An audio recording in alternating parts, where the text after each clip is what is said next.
ഫ്രിഡ്ജിലൊന്നും തിന്നാനില്ലേ? പക്ഷെ വല്ലാണ്ട് വിശക്കുന്നുണ്ടല്ലോ. എന്നാ പിന്നെ കുറച്ച് വെള്ളം കുടിക്കാം.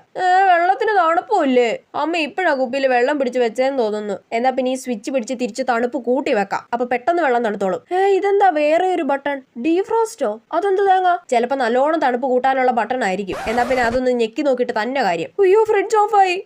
അത് ഫ്രിഡ്ജ് ഓഫ് ആക്കാനുള്ള ബട്ടൺ ആയിരുന്നു തോന്നുന്നു. എന്നാ പിന്നെ ഓൺ ആക്കാൻ ഒന്നും കൂടെ ഞെക്കിയേക്കാം. അയ്യോ, ഇത് ഓൺ ആവുന്നില്ല. ഇനിയിപ്പോ എന്ത് ചെയ്യും? അമ്മ വന്നിപ്പോ ഫ്രിഡ്ജ് തുറക്കുമ്പോ എന്നെ ചീത്ത പറയാ ഉറപ്പാ. തൽക്കാലം ഒന്നും അറിയാത്ത പോലെ അവിടെ പോയി ഇരിക്കാം. അതാ നല്ലത്. ചേട്ടാ, ഈ ഫ്രിഡ്ജ് ഓഫ് ആയി കിടക്കുവാണല്ലോ. അയ്യോ, അമ്മ കണ്ടുപിടിച്ച്. ഈ സ്വിച്ച് ഒക്കെ ഓൺ ആണല്ലോ. പിന്നെ എന്താ ഫ്രിഡ്ജ് ഓൺ ആവാത്ത? കേൾക്കാത്ത പോലെ ഇരിക്കാം. ഐസ് മൊത്തം വെള്ളമായി പോയി. അയ്യോ, നീ നേരത്തെ ഫ്രിഡ്ജ് തുറന്നായിരുന്നോടി? ഇല്ലമ്മ, ഞാനൊന്നും തുറന്നില്ല. അയ്യോ, അങ്ങോട്ട് പോകണ്ട, അതാ നല്ലത്. ഇപ്പൊ ഓണായി കേട്ടോ. ഇത് ഓഫ് ആയി പോയി. ഓണായോ? അതെങ്ങനെ? ചേടാ, എന്നാ പിന്നെ ഇനി അങ്ങോട്ട് പോയി നോക്കാം. ഫ്രിഡ്ജിന് എന്നാ പറ്റിയതാ അമ്മേ?